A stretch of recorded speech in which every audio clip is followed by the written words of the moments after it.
Hey there, recruit. Allow me to introduce myself. My online alias is Like Butter, but you can call me Drew.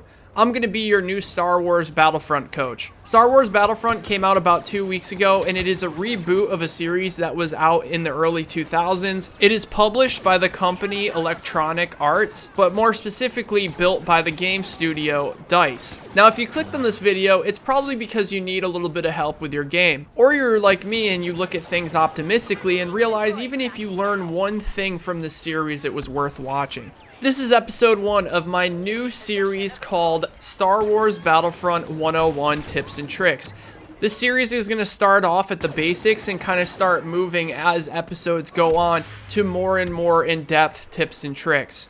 Now, you may be sitting there and you may be new to my channel and say, well, what do you have that you can teach me? Who are you to be trying to teach me how to play Battlefront? I'm going to place my statistics here on screen and show you that I am an above average player and I do put a lot of time and effort into improving at video games. I also have a couple of tutorials for other games that are up near the 500,000 mark because people have told me that I do a really good job breaking things down and explaining them to the audience. So I thought I would go ahead and make a series for Star Wars Battlefront, considering this is one of my favorite games of the year. This series takes a lot of time and effort to get the editing and get all the situations needed to be able to push my point across on certain situations. So if you want to support this series, all you got to do is drop the video a like and maybe share it with a friend or two. Also, if you have some feedback where you want to talk to me, be sure to drop a comment in the comment section below. I'll make sure to go through all the comments and reply to as many people as I can.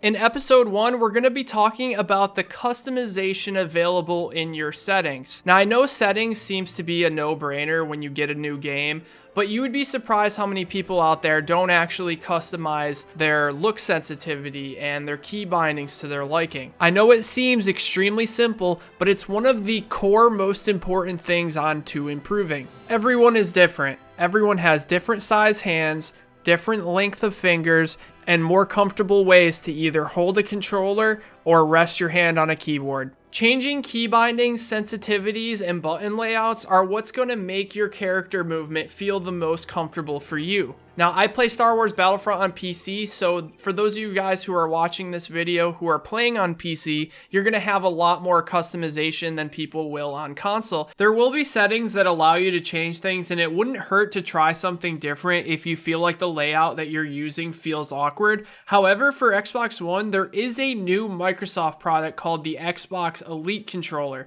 Now, the Xbox Elite Controller allows you to customize your buttons to anything that you want. This controller is a bit expensive. It runs around $150, but if it's something that you really need, it might be worth picking up. Now let's get into the keybinds that I use on PC. As you can see here, you can change the field of view of your soldier if you're playing in third person. By the way, in my opinion, you should only be playing this game in third person. Even if you like first person games more and you are really trying to get better, third person gives you a huge advantage because you can see around walls and you can see more around you. I like to have my field of view on 85. A lot of people say 90 is perfect, but I felt like when I was sprinting, it was a little bit too zoomed out, so 85 is perfect for me. I have invert off, soldier sprint, and zoom mode to hold, and I left soldier and vehicle sensitivity on default at 20%.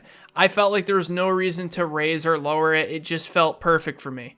Now let's look at the key bindings and see what I changed, because I actually changed a lot of my key bindings, and this setup that I use, I feel like is the strongest for the way that I play. I didn't change anything until you come down here to jump. Now, originally jump is spacebar. I actually unbound that and decided to bind it to my mouse 2 key. My mouse 2 key is actually the scroll wheel. Now, if you have a scroll wheel where you click in, that should be your mouse 2 key. Now, the reason I have it as that is because I jump constantly in this game, and it's really nice not to be able to hear the clicking noise from my spacebar on my mechanical keyboard constantly. But not only that is I have my settings for H1Z1 very similar to these. I notice when it comes to keybinds, you want to keep your keybinds pretty similar to other games that you play. Here is the next thing, is the toggle crouch. Now, I can toggle crouch if I hold left control, but I'm never hitting control when I'm playing this game. One reason why I think this is really good is because most of the time you're going to be using your abilities, which I have set to 1, 2, 3, and 4, or your star cards. My hand doesn't actually reach from the star cards down to control without it feeling extremely awkward. So I actually changed toggle crouch to my mouse 4 button, which is the button on the left side of my mouse. Now I have 2 buttons on the left side of my mouse, which is mouse 3 and mouse 4. Mouse 3 being the one closest to the front of my mouse, and mouse 4 being the closest to the back of my mouse, where my hand sits. Now, mouse 3 is what I put for melee. It was just really easy because I could mash the button and turn at the same time. I think it was originally set to V. Yeah, as you can see, it's still sitting there. V just felt really awkward and out of the way, and I thought that mouse 3 would be better for melee because you would have quicker reactions. Now, this is the most important change that I made. Camera 1P/3P toggle. When I first booted up the game, I spent a long time trying to figure out how to change the keybind for swapping the shoulder camera. What I didn't know is that the bind was the same as the first and third person toggle. If you hold it, it changes between first and third person, but if you tap it, it swaps the shoulder camera view. If you watch any of my gameplays or streams, I am constantly changing which camera angle I am using in order to give me a better perception of what is going on. Not only does looking over the correct shoulder give you better perception of what's going on, it also hides most of your character around the corner that you're shooting around. Once you get used to tapping the spacebar or whatever key you're using to switch shoulders to your advantage, you're going to notice an extreme spike in your gameplays. If you change your sensitivity or any of your keybinds after watching this video, I really suggest jumping into a match against AI like I am here. There's no reason to jump right into multiplayer because you're probably just going to get really frustrated because it's going to take some time to get used to things that you're changing.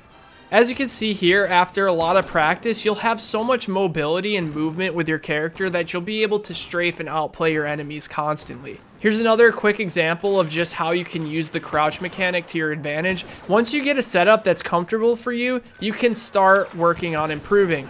Your homework for today is to mess around with some keybinds or a new controller scheme and sensitivity and figure out what is the most comfortable for you. Once you find out something that feels extremely right, then go into some games, try it out, and let me know how it goes. If you enjoyed this video and it helps you out, be sure to share it with some buddies. Drop the video a like if you want, and I will talk to you guys in the next episode. Good luck, everybody.